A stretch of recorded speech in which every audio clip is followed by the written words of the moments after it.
Looking for the Revolut 18 QR code, perhaps to invite friends or for specific features?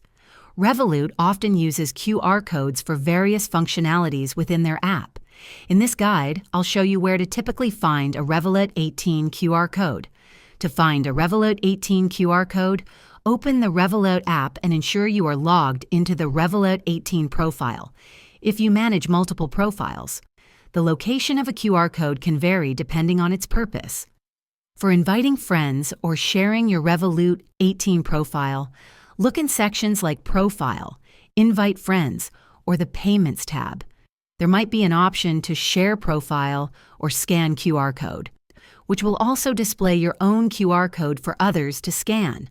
Finally, some specific Revolut 18 features might generate a temporary QR code for a particular transaction or action.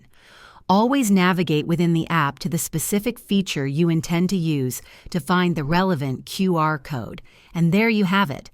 Finding your Revolut 18 QR code depends on its use. If this video was helpful, give it a thumbs up and subscribe for more tips.